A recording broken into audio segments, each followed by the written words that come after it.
घटना हमारी ये बेटियां बैठी है ओलंपिक पदक विजेता, तब मैं आपके माध्यम से कहना चाहता हूँ, हाँ फिल्म बननी चाहिए, फिल्म बननी चाहिए गुजरात के ठगों पर।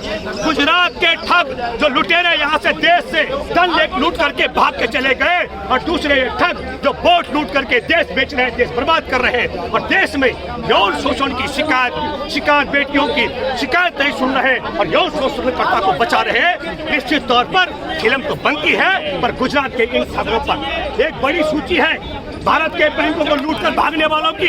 आप सब जान के हैरान होंगे, उसमें एक भी मुसलमान नहीं, उसमें एक भी सिख नहीं, उसमें सब हिंदुत्व वाले हिंदू हैं, हिंदू भी नहीं हिंदुत्व वाले हिंदू है उसमें।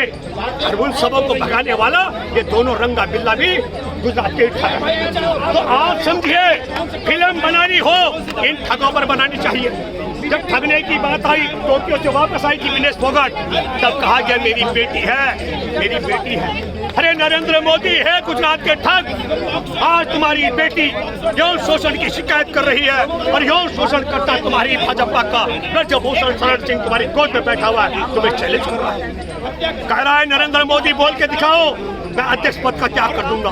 अमित शाह बोल करके दिखाओ। हर तब मैं ये कहना चाहता हूँ, इस पूरे मसले पर फिल्म बननी चाहिए। और आप सब दर्शकों से मैं कहना चाहता हूँ, आप दिल्ली में मैं देखता हूँ आजकल पूरी पैक होके चल रहे लड़कियां, एक अभी हिंदुत्ववादी नहीं कह रहा है कि हिजाब क्यों बंद कर रखा है। हिजाब का मतलब उर्दू भाषा में हिजाब है, पल्लू होता है, पल्लू। और मैं आपको बताता हूँ, कंझावला में जहाँ हमने 2008 में 35 दिन का किसान आंदोलन को लेकर डीसी ऑफिस को ताला लगा के रखा था, 35 दिन रात, बड़ा इतिहास बना था।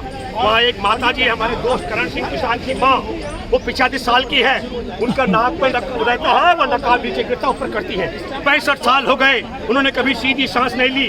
अगर उनसे जाकर मैं कहूँ ये नरेंद्र मोदी की सरकार कह रही है कि बेटियों को पल्लू नहीं रखना चाहिए सर पे, कोर्ट में जज भी कह रहे हैं, तो लाठी लेके जजों को पीटने और चप्पल लेके सरकार को मारने दौड़ पड़ेगी। वो अम्मा वो कहती है पल्लू तो रखना पड़ता है, तो पल्लू रखना चाहिए, लेकिन पल्लू को अगर उर्दू में हिजाब बोलेगा तो नहीं रखा जाना चाहिए। मैं आपके माध्यम से एक बात कहना चाहता हूँ, दुख अफसोस की बात है, नरेंद्र मोदी के कार्यकाल में कठवा की 8 साल की मासूम बच्ची का अपहरण करके गैंग रेप करके हत्या कर दी गई। तिरंगा यात्रा उसके बलात्कार के पक्ष में निकाला गया, मोदी ने मुंह नहीं खोला।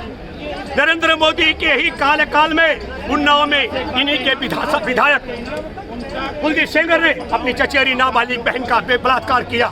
इसके और उनके ऊपर के बेटियों के विषय में एक शब्द नहीं निकालता है।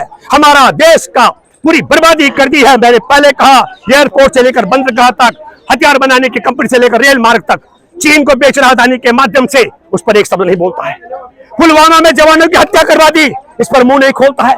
तो अब देश को समझना चाहिए, अगर जांच पड़ताल हो, हमारे देश के करोड़ों करोड़ लोग रुपए अदानी के शेयर बाजार में डूब गए, अर्थव्यवस्था चौपट हो गई।